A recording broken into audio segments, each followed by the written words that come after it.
আমার মা আমার শ্বশুরবাড়িতে বিয়ের ডালা নিয়ে এসেছে আবারও। শুনতে অবাক মনে হলেও ঘটনা কিন্তু আসলেই সত্যি। আর সেই উপলক্ষে আমি আর আমার শাশুড়ি মিলে কি আয়োজন করলাম আজকে সবকিছুই তোমাদের সাথে শেয়ার করবেন। হ্যালো, আসসালামু আলাইকুম everyone. This is Lamis and welcome to Lamis and Shovon's. আজকে কিন্তু অন্য দিনের তুলনায় একটু তাড়াতাড়ি ঘুম থেকে উঠে গেলাম। উঠেই কিন্তু চটজলদি ব্রেকফাস্টটা সেরে নিলাম আর সেই সাথে ছিল গরম গরম চা। এদিকে আজকে যেহেতু বাসায় গেস্ট আসবে তাই আমি কিন্তু আগে ভাগেই বিছানার চাদরটা চেঞ্জ করে ফেলছিলাম। গেস্ট কারা আসবে তা তো একটু পরেই তোমাদের সাথে শেয়ার করব।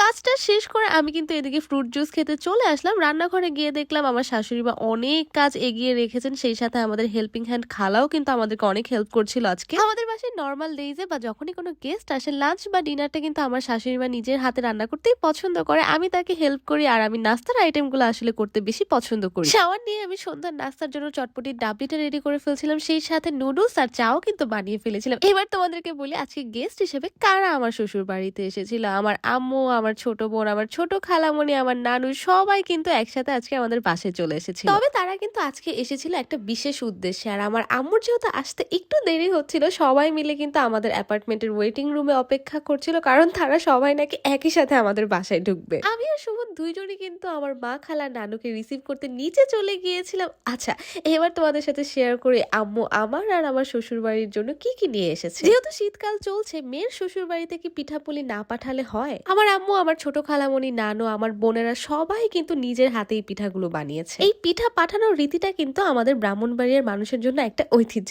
এবার বলবো আমি আর আমার শাশুড়ি মিলে কি আয়োজন করলাম। তার আগে বলে নেই তার নিজের হাতের বানানোই হার্বাল তেলটার কথা। খাঁটি নারকেল তেলের সাথে 30টা প্রাকৃতিক উপাদান দিয়ে কিন্তু আমার শাশুড়ি মা এই তেলটা বানিয়ে থাকেন। যাদের অনেক বেশি চুল পড়ছে, যাদের চুলে খুশকি রয়েছে, যাদের চুল সহজে লম্বা কিংবা ঘন হতে চায় না, তারা কিন্তু চাইলে এক্ষুনি ইনবক্সে কিংবা উপরে দেওয়া নাম্বারে ক্যাশ অন ডেলিভারিতে অর্ডার করতে পারো।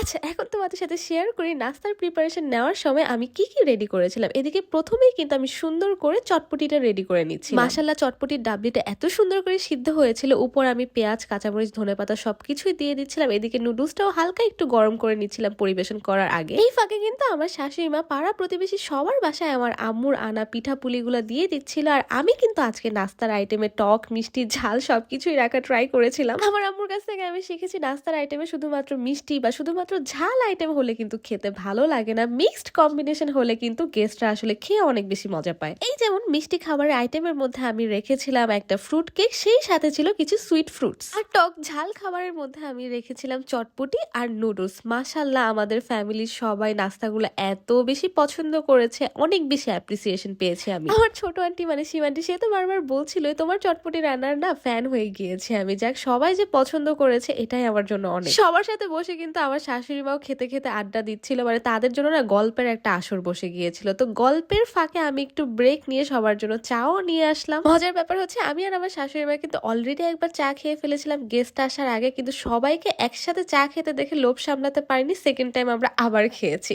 চা নাস্তা শেষ করার পর অনেকক্ষণ গল্প গুজব করলাম। তারপরে রাতের দিকে আমি আর আমার শাশুড়ি মা আবার কিচেনে ঢুকে গেলাম, কারণ অল্প কিছু কাজ আসলে তখনও বাকি ছিল। আমি এদিকে ঝটপট করে সালাডটা রেডি করে ফেলছিলাম, সেই সাথে সবগুলা খাবার কিন্তু গরমে দিচ্ছিলাম। আসলে দুঃখের বিষয় হচ্ছে আমাদের বাসার যে ওভেনটা আছে সেটাতে ঠিক মতো এখন খাবার গরম হতে চায় না, তাই একটু কষ্ট করে আমাকে আবার সবকিছু চুলাই গরম করতে হচ্ছে। তবে এসব কষ্ট তো একদমই আমার কাছে কোনো কষ্টই মনে হচ্ছিল না, কারণ নিজের আপনজন মা, বোন, খালারা যখন শ্বশুর বাড়িতে বেড়াতে আসে তখন কিন্তু মনটা এমনিতেই খুশিতে আর আহ্লাদে আটখানা হয়ে যায়। ডিনারের সবগুলো আইটেম কিন্তু আমার শাশুড়ি মা নিজের হাতে রান্না করেছে। মাশাআল্লাহ, ভাজিতে আমি অল্প কিছু হেল্প করেছিলাম মাকে। এদিকে সবগুলা খাবার মানে গরুর মাংস, হাঁসের মাংস, ফিশ ফ্রাই, কাবাব, চিকেন রোস্ট সবই কিন্তু এক্সিলেন্ট হয়েছে। আর এটা কিন্তু আমার মুখের কথা না, আমার আম্মু, খালা, নানু সবাই কিন্তু একই কথা বলেছে। একটা কথা এর আগে আমি বহুবারই বলেছি, কোনো একটা বাসায় ঘুরতে গেলে, বেড়াতে গেলে খাওয়া দাওয়াটা কিন্তু আসলে মেইন না, আত্মীয়তার যে সম্পর্কটা সেটা রক্ষা করাটাই কিন্তু আসল ব্যাপার। এদিকে সবাই ডিনার শেষ করে এত বেশি টায়ার্ড হয়ে গিয়েছিল যে আমার রুমে এসে আবারও কিন্তু আধা ঘন্টা আমরা আড্ডা দিই। আমি আম্মু আর সীমান্টিকে বলছিলাম যে তোমরা আজকে সবাই মিলে থেকে যাও আমাদের বাসায়। আমার শ্বশুর শাশুড়িও কিন্তু সবাইকে রিকোয়েস্ট করছিল আজকে থাকার জন্য, কিন্তু থাকা তো আর সম্ভব না, বিদায় তো নিতেই হবে, কিছু করার নাই। এদিকে যেহেতু রাতও হয়ে গিয়েছিল, সবাই অনেক বেশি তাড়াহুড়া করছিল বের হয়ে যাওয়ার জন্য। আর শীতকালে কিন্তু একটু রাত হলে এমনিতেই রাস্তাঘাট অনেক বেশি নীরব হয়ে যায়। তো আজকের মতো ব্লগ এই পর্যন্তই। কেমন লেগেছে তা অবশ্যই জানাবে। Thanks for watching. Tata, bye bye, আল্লাহ হাফেজ।